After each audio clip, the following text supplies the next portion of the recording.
What's up, y'all? One Piece, One Life here, and guys, we all know Zoro, right? The dashing, powerful, stoic mosshead that we all know and love. The man who will definitely 100% become the world's strongest swordsman by the end of the series. Well, I was thinking, is there a universe in which Zoro doesn't become the strongest swordsman? And off the bat, you're inclined to say no because, just look at how strong he is. He's on a path straight up. But I think I may have stumbled upon a way when I was thinking about a topic earlier this week. So y'all remember at the end of the Water 7 saga when Usopp was trying to come back on the crew without a proper apology, and Zoro was the main one to tell Luffy we can't let him back until he apologizes properly. Well, he's done. It was a grave error and he has to acknowledge that, and if he can't, then we'll leave him. I admire him for that because it shows the realness that a first mate is supposed to bring to the crew and bring to his captain, explaining to his captain look, we aren't playing around anymore. This isn't just playing at being pirates. This is real life and it's dangerous. We have to be real if we're gonna do this. A sentiment that would be echoed again in Punk Hazard when he says it to Luffy. But do y'all remember the clause that Zoro had put? He told Luffy that if Usopp was let back on the crew without a proper apology, Zoro himself would leave. Now, of course, it didn't end up going to that extent because Usopp apologized, realizing the error of his ways. But what if he didn't? What if it was just that Luffy, so overcome with emotions at seeing his best friend depart the crew, wanted Usopp to stay so bad that he let him back in? So what if Zoro stood on business in that moment and was just like, you know what, you guys have fun in your adventure, I'm out. What will happen to him? And what will happen to the Straw Hats? That's what we're gonna be here answering today, because this is gonna be what if Zoro left the crew at Water 7? And oh boy, will Zoro fans not like this one. But before we get into hypotheticals, guys, I need y'all to do something for me. Like the video, subscribe to the channel for more One Piece content just like this. More what ifs are coming down the line, and share it around with all your friends who love the series. Let's get it going. So let's start with Zoro. What happens to him after he leaves the crew? How does he go about the completion of his dream if he's not on the Straw Hat ship? Well, simply put, he can't, because I genuinely believe that there's no way to argue that without being on the Straw Hat ship and continuing through the story as normal, Zoro has a chance at becoming the world's greatest swordsman. Because here's the thing, Zoro is only as strong as he is today because of all the experiences he's had while journeying with the Straw Hats, something that's going to become abundantly clear when we go into the two roads that I could potentially see this going in. Those two roads depending on whether you think he'll make it to the New World or not. So let's first explore what happens if he doesn't make it to the New World. So in this path, the Straw Hats have left and he's now on Water 7. What's he gonna do? More importantly, where's he gonna go, at least that he knows? Not only does he not have navigational skills, but his sense of direction is so awful that it's his entire gag. Brother is so directionally challenged that he went the wrong way from the stairs while looking at the stairs. But the thing about Zoro that we all know, especially given recent revelations in Wano, is that his drive is too strong. He's not gonna just, oh well, I guess I give up on my dream. No, I think he's gonna continue traveling around and going back to what he was doing before he met the Straw Hats, wandering around and challenging powerful swordsmen. Whether you want to say that he actually goes back to being a bounty hunter even though people have marked him as a pirate now, it doesn't really change anything, because I guess bounty hunters can have bounties, though that would be weird. And if he truly just continues wandering around paradise like this, he has no idea where he's going and he's just battling random people aimlessly, I'm sorry, that's just it. He can never become the world's greatest swordsman because he won't be able to attain the heights that he's at now. By wandering alone, he never experiences Sabaody with the crew, which means he is never sent by Kuma to Mihawk's Island and get Mihawk's training. And even if you want to say that somewhere in his travels he just randomly happens to end up on Mihawk's Island, he still won't have a reason to be trained by Mihawk. Because remember that the entire reason why Zoro bowed his head down to Mihawk, his greatest challenge, and asked him to train him, and why Mihawk said yes, was because Zoro was centering the reason around Luffy, wanting to make Luffy the Pirate King so bad that he was willing to put his own dream on hold, on the line, for the sake of his captain. Well, if he's off the crew at this point, he genuinely has no reason to, still be caring or investing in Luffy's dream to that extent, and therefore, he's just gonna see Mihawk as what he always saw him, a rival and a goal to reach. Now, I don't think Zoro is foolish enough in that instance to think that he could take Mihawk then, which means he's gonna leave the Muggy Kingdom and just continuously travel around. He just keeps on sailing on and will forever be a moderately large frog in the relatively small well that is paradise. Well, relatively small at least compared to the New World. So already there's the training gone. But the other thing to consider is that with him off the crew, Zoro never awakens Conqueror's Haki. Because we know that in order for Conqueror's Haki to awaken, there needs to be a certain trigger. And let's just remember everything that Zoro had to go through on Wano to get it. He had to, and I'll read from a list, be pushed to his absolute limits, fighting and blocking a combined attack from 2 of the 4 most powerful pirates in the world, breaking every bone in his body. Then he had to dig deep in his reserves to find a modicum of strength to even bring out the Ashra Dead Man's Game and cut Kaido, which was impressive. Then he had to take a random super drug, which doubles the pain that he would feel after the drug's power wears off, which, to remind you, was every bone in his body breaking, nearly face death itself, and then be put in another high difficulty battle against the second strongest person on Kaido's crew, King, before he finally awoke to the power. Now, side note, I know that there's a whole thing about whether Ashura is in of itself a Conqueror's Haki attack or a Conqueror's Haki type of thing, or if it's its own thing entirely. Simply put, all I think is that even if it is Conqueror's Haki, it's clear that as far as Zoro's been able to use it, it's more of a one-time finisher attack, or he can only use it in limited use, and it's unconscious. Nothing like being able to consciously coat and use all your attacks, which is basically confirmed to be needed if he wants a chance at Mihawk, given that Mihawk 99.99999% is guaranteed to be able to use it, because narratively it doesn't make any sense if he doesn't have it. So needless to say, without going through all of that, I just don't see anything in the Paradise section of the Grand Line pushing Zoro to that extent. Now, everything I just explained, that's under the option that he doesn't even make it to the New World. But I feel like Zoro fans would have to prefer that option if I'm being honest, because, look, I'll say it plainly.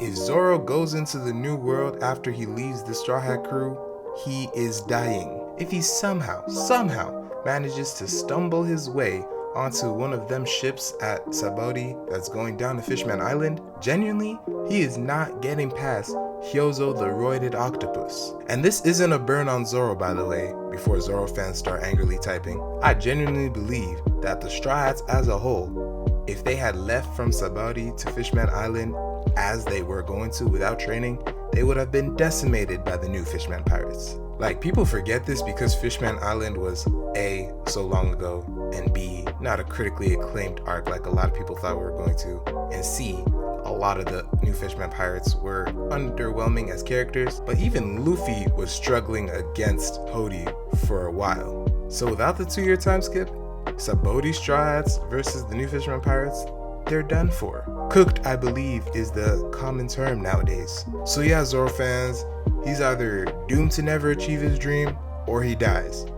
Pick one. I feel like this is some blue pill, red pill stuff going on, and you're a goat if you understand that reference. Or I guess there's a random third option of him deciding that, oh, well, guess what, my dream actually wasn't important to me, and so I'm gonna retire to Water 7 and become a shipwright. So now I want to talk about the changes that happens to the Straw Hats and their journeys, and for that, I'm gonna do it the way I do all my what ifs. Look at all the important moments that included Zoro and see what would happen if he was removed from it. So the first significant thing to note is that Wano never gets the national treasure being their sword Shusui back, because Zoro, not being on Thriller Bark, is not the one who takes it back. And as a follow-up to that, Enma stays within Hiyori's possession, which, who knows, maybe in this alternate timeline, Hiyori could be a female swordsman? That could be cool. As for the battle with the zombie Ryuma on Thriller Bark, I think Zoro not being there would actually be great, because what it does is it allows for Brook to finally have a spotlight battle. And yes, I know they did fight briefly, and yes, I know that Brook lost,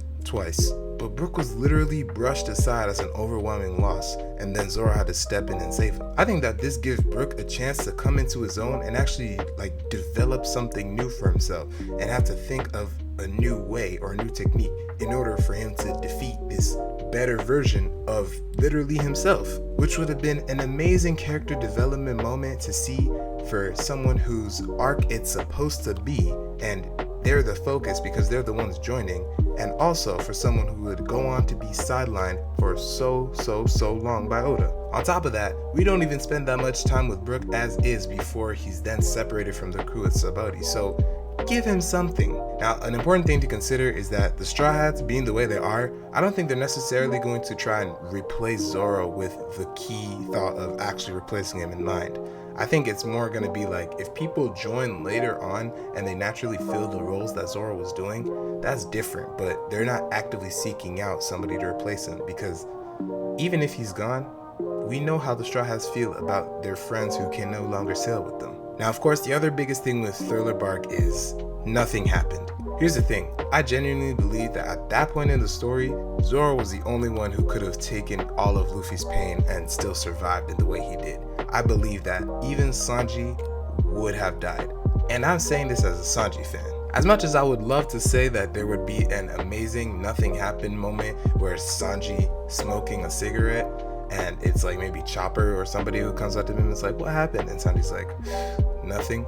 Yeah, that's just not realistic. And with that being the case, the Straw Hats' journey would end right there, because Kuma's right there. He's just taking Luffy and going. Now, for the sake of discussion, because this would be a pretty boring way to end it, let's say that Kuma, especially given what we know now of him through his flashback, we know that he's already seen Luffy, he's already knows the kind of character Luffy is, and he's friends with Dragon. So let's just say that for whatever reason, Kuma knows that, Luffy is supposed to bring the dawn of the world and lets him go. Maybe he lies and says, they left before I got there. And so we have Luffy and the Straw Hats continuing on to Sabaody. So I think most of the Paramount War saga and up to the time skip essentially remain the same, because the Straw Hats will still get separated anyway. And then we come to after the time skip and then Fishman Island. And in Fishman Island, honestly, I do think that Sanji at that point could easily decimate Hyozo the roided octopus. And then that leaves Jinbei to have a fight with Watatsumi alone, or vice versa. Then in Punk Hazard, as we know, Zoro's the one who scares the living daylights out of Monet and essentially defeats her. But with Zoro not here, why not give Tashigi a little something? Instead of having Zoro be her savior, use this as a time to prop her up. It will do wonders for the One Piece female writing department, and it sets her up as another member of the future of the Marines alongside Kobe and Groose and, all of their cohort, something that Oda is currently taking a lot of time to set up in the final saga. Plus, Monet is tricky and all with her snow, and yeah, she's a Logia, but at the end of the day, was Monet really all that strong? And who knows, maybe even Robin can help out in this battle, and we have a tag team between Robin and Tashigi. And then the interesting thing is that by that point, we have a reunion between people who are on Alabasta. So that way we don't have to wait all the way till Black Maria to see Robin in a fight again. So the other thing to consider then at that point is, with Law, does he join the crew officially? I mean, he naturally already acts very similar to Zoro in the first mate, swordsman kind of role. He's a tactician, he plans things out, but ultimately no. I think that because he knows that he already has his own crew waiting for him, he's gonna want us to keep it as allies. However, functionally, I think he can take a lot of Zoro's story beats. So it's on Dressrosa where things get kinda interesting. So towards the end of the battles, what you have is Zoro versus Pika, then the Luffy Law team up versus Doflamingo, then Law versus Treble, and finally Luffy's Gear 4th against Doflamingo. So I think what we can do here, especially because we still want to center Law's backstory and his whole drive and motivation to take Doflamingo down as the main centerpiece, have everything remain essentially the same up until the moment where Luffy saves him. But at the same time, still have Pika looming somewhere in the background as a threat, but being kind of, and I say heavily kind of, warded off by all of the Coliseum fighters. So then as Luffy vows to focus on Doflamingo and beat him, that frees Law up to go and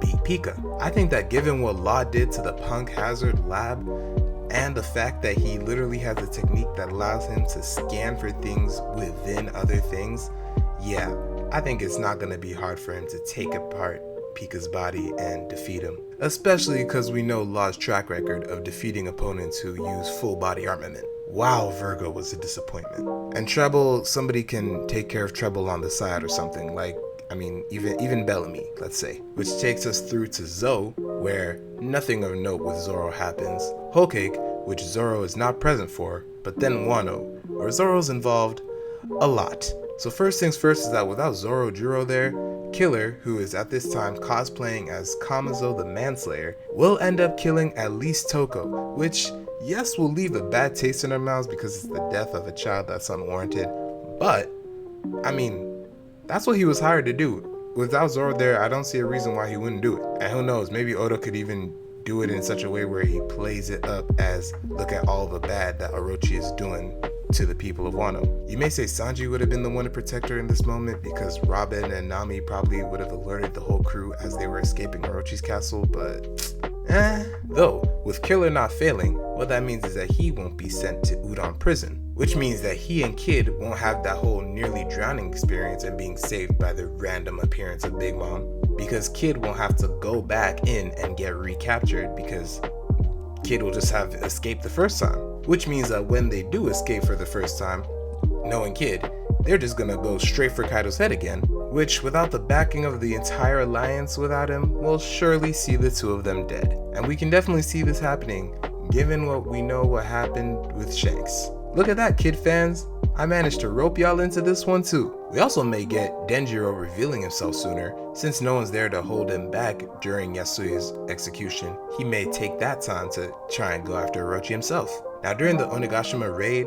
things don't become that radically different for one and one reason only: Yamato. Functionally, I think that Yamato can do everything that Zoro did during the course of the battle, including blocking Hakai, and then healing up and then going to fight and beat King, which she'll probably honestly beat King easier than Zoro did because she already has a better handle on Conqueror's coding. Plus, this would be a great character development opportunity for her because you can center the fight with King being around how she is now choosing to follow Luffy, and she believes that he is going to be the one, that Luffy is the pirate that Roger was waiting for. And that can strike a chord with King, who himself believes that Kaido is the one that Roger is waiting for, and you can have King start mentioning Joy Boy's name, and that gets Yamato more interested in all of that lore, thinking back more to what she learned in Oden's logbook, which would serve as a great chance for us as the audience to learn a bit more about how Joy Boy was generally seen. And this could also be the fight that allows Yamato to come into her own and realize that she doesn't have to pretend to be Oden, she can just be her own person, and that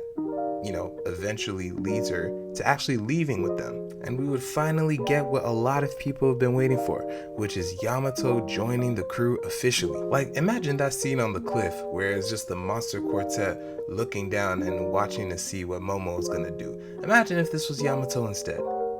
How amazing. Which then puts us at the current day where we see Yamato in an egghead fit, manhandling Kaku, actually understanding and not being stupid about how to defeat the Seraphim, manhandling Lucci and not being the Queen of Huff for 6 months, and then boom, just like that, we're off to Elbaf, which may hold significance to her lineage, be through Kaido being, supposedly at least, descendant from the Oni people or ancient giants. So overall, Zoro leaving the crew actually gives more shine to characters who sorely need it. But I want to know what you guys think about this possibility. Did you like this what if? You want to see more? And also, let me know, do you see anything else happening? Anything that I may have missed out? Let me know all that in the comments. Well, that's going to be it for me, guys, but before we go, like the video, subscribe to the page for more One Piece content just like this every week, and share it around with all your friends who love One Piece, or anime and manga in general. Remember, I'm trying to build a community, but I need your help to do it. The community is being built. I'm seeing it happen slowly but surely, but let's keep building. Now that's going to be all from me. I'll catch you on the next one, and always remember, One Piece, one life. Now look, despite being a Sanji fan, I have to give Zoro his props, okay? Zoro most certainly has some of the coolest scenes in all of One Piece and is a part of a lot of arcs, a large part in a lot of arcs. It makes sense for him to be this involved. He's a large majority of the fandom's favorite character. I mean, he is the most popular character worldwide that is not the MC. There has to be a reason for that.